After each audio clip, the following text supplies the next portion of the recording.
എനിക്കതറിയില്ല ഇതറിയില്ല എന്ന് പറയുന്നത് ഒരു ഒരു ട്രെൻഡായിട്ട് നടന്നിരുന്ന ഒരു സമയം ഉണ്ടായിരുന്നു. മുൻപ് ഒരു സമയത്ത് ഈ മലയാളികളെ സംബന്ധിച്ചാണ് ഞാൻ പറയുന്നത്. മലയാളം അറിയില്ല എന്ന രീതിയിലൊക്കെ സെലിബ്രിറ്റീസ് സംസാരിക്കാറുണ്ട്. നിങ്ങൾ പറഞ്ഞ കാര്യം എന്താന്ന് വെച്ചാൽ എനിക്ക് അങ്ങോട്ട് മനസ്സിലായില്ല എന്ന ഒരു സ്ലാങ്ങിലൊക്കെ സംസാരിക്കുന്ന ചില ഇന്റർവ്യൂസ് ഒക്കെ ഉണ്ടായിരുന്നു അല്ലെ.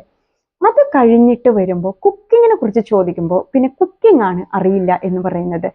ആക്ച്വലി പറഞ്ഞു കഴിഞ്ഞാൽ വീട്ടില് കിച്ചൺ എവിടെയാന്ന് പോലും എനിക്കറിയില്ല. മമ്മി ഉണ്ടാക്കി വെക്കും, ഞാൻ ഉരുട്ടി വായിക്ക് വെക്കും എന്ന രീതിയിൽ അതിനൊക്കെ ഒരു വ്യത്യാസം വന്നപ്പോൾ ഇപ്പോ അറിയില്ല എന്ന രീതിയിൽ ട്രെൻഡിങ്ങിൽ ഓടിക്കൊണ്ടിരിക്കുന്ന ഒരു സാധനമാണ് ഒരു ജനാധിപത്യ രാജ്യമായ ഇന്ത്യയിൽ താമസിക്കുന്ന നമ്മുടെ മുഖ്യമന്ത്രിയെയും പ്രധാനമന്ത്രിയെയും രാഷ്ട്രപതിയെയും ഒന്നും അറിയില്ല എന്ന് പറയുന്നത്.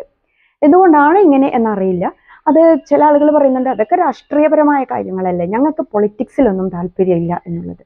നമ്മളൊരു രാജ്യത്ത് താമസിക്കുമ്പോൾ അതിൻ്റെ ബേസിക് ആയിട്ടുള്ള കാര്യങ്ങൾ അറിഞ്ഞിരിക്കുക എന്നുള്ളത് ഓരോ പൗരൻ്റെയും അവകാശവും. അത് എന്താ പറയുക, നമുക്കിവിടെ ജീവിച്ചു പോകാനായിട്ട് അതൊക്കെ വളരെ അത്യാവശ്യമായിട്ടുള്ള ഒരു കാര്യമാണ്.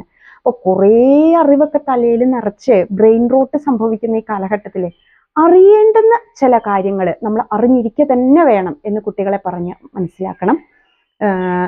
കൂടാതെ നമ്മളെ പാരൻസ് അവരോടൊപ്പം ഇരുന്ന് ചില കാര്യങ്ങളൊക്കെ അവർക്ക് പറഞ്ഞു കൊടുത്ത് ഹ്യൂമാനിറ്റി, സിവിക് സെൻസ് അങ്ങനെയുള്ള കാര്യങ്ങളെക്കുറിച്ചൊക്കെ അവരോട് കമ്മ്യൂണിക്കേറ്റ് ചെയ്യുകയും കൂടി വേണം. Let light Shine out of darkness.